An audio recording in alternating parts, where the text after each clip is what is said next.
So what's at stake in these court cases is whether or not American citizens and their elected representatives will have the constitutional authority to make decisions about marriage policy. And as we see it, the Supreme Court should respect the constitutional authority of the American citizens and their elected representatives to make policy. And if we are going to have marriage policy that's based on principle rather than arbitrary, we need to answer three central questions in this debate. What is marriage? Why does marriage matter for public policy? And what are the consequences of redefining marriage? And so, just very briefly, I want to say a word or two about each one of those three questions. Marriage exists to unite a man and a woman as husband and wife, to be mother and father to any children that union produces. It's based on the anthropological fact that men and women are different and complementary, on the biological fact that it takes a man and a woman to create a child, and on the social reality that a child needs a mom and a dad. Part of this is based on that mothering and fathering are distinct and complementary phenomena. There's no such thing as parenting in the abstract.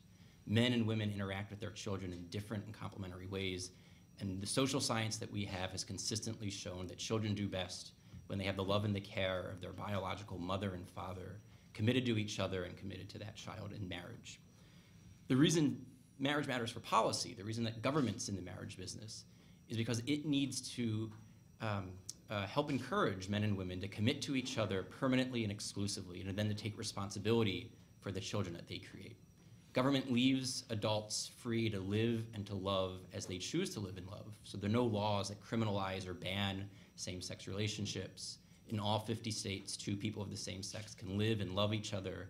They can have their church perform a wedding ceremony. They can have their place of employment grant them marital benefits. All of that's legal.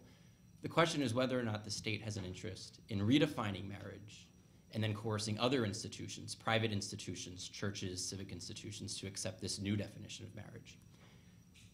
But what the state needs in marriage is to have the man and the woman who created the child take responsibility for that child, because when this doesn't happen, children suffer and the welfare state grows. And so what we see is that during the 70s, 80s, and 90s, when we had a collapse of the marriage culture, we also saw that this is when the welfare state exploded. This is when crime began to rise, prisons began to fill, poverty, especially child poverty, increased, social mobility decreased.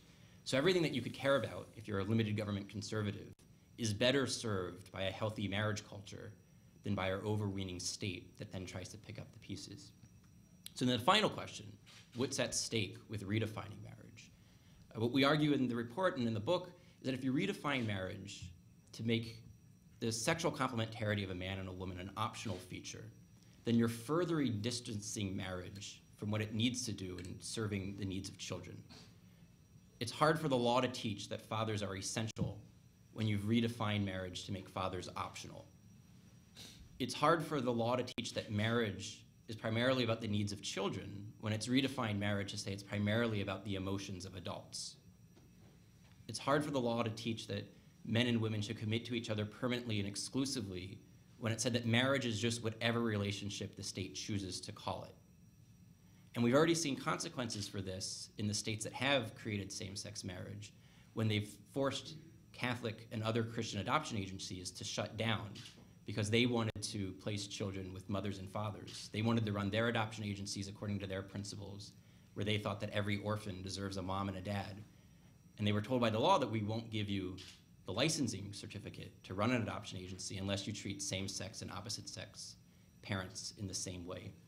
And so this is already one of the first consequences, and we think that once you have the law teach something that's not true about what marriage is, there will be other consequences down the road with separating marriage from childbearing and child-rearing and focusing marriage on the desires of adults rather than the needs of children.